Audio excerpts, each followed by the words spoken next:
Welcome back to Dan's Bar! Today we're doing a very special Halloween special! Halloween with my favorite costume from like 4 years ago that may be kind of hard to make drinks in. Wait for it. Hand! And hands, yay! Okay, so today we're making 2 easy cocktails for the trick-or-treating season. The first one is one you kind of have to plan ahead for.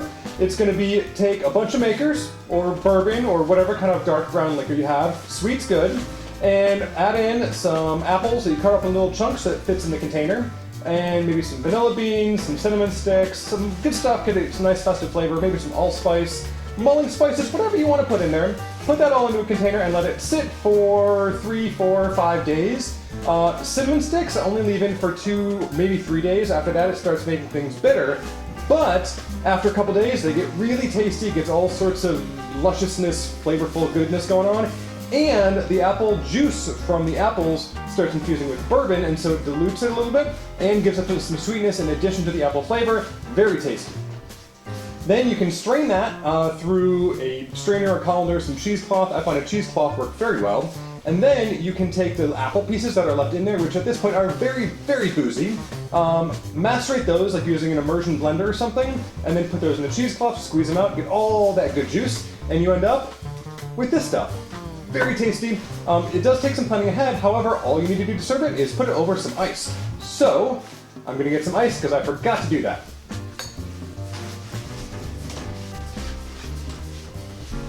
I'm back with ice.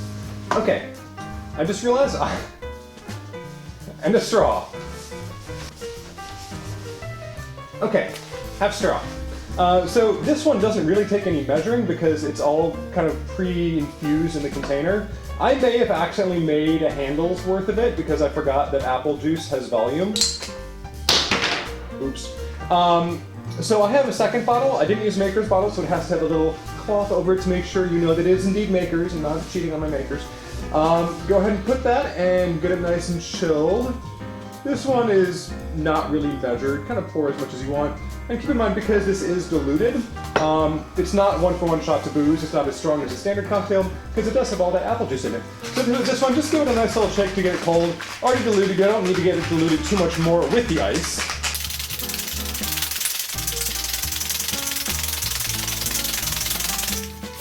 And once it's nice and chilled, go ahead and put that in your glass of choice. Now you're also certainly welcome to just put this directly over ice, but I'm choosing to put it in a coupe and strain so that we have our deliciousness all on its very own. Now this is great if it's kind of a warmer fall evening, but if you're out with trick-or-treaters and it's chilly, another option that's always a solid one to go with is some nice apple cider with some rum in it. Could go with a good nice dark rum, make it nice and sweet, kind of dark to complement the coldness of the season. If you can find a spiced cider, even better. Spiced cider makes everything better. But for this one, I don't have a lid for that, so I'm going to be very careful. Oh, by the way, and I can taste this with my straw in the very small hole that I have in this. This is like a costume that I think 7 or 8 years old. It collapses down to be flat, which is great for portability. And it's got a straw hole, which is great for consumability.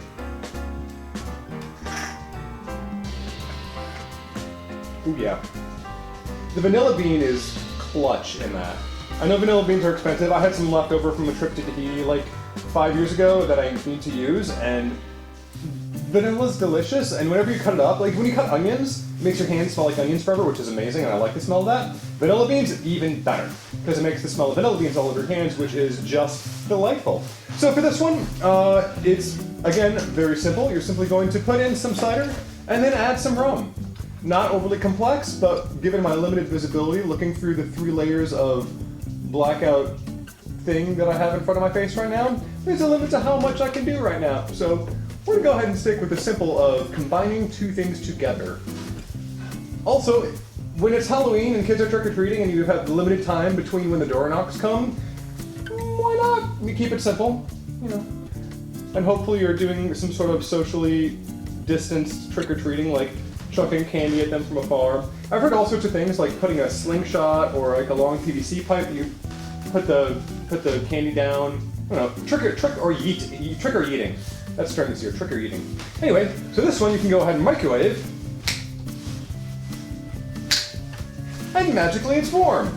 And because you're drinking it through a straw, make sure you don't get it too warm, because that would be unfortunate. But this one,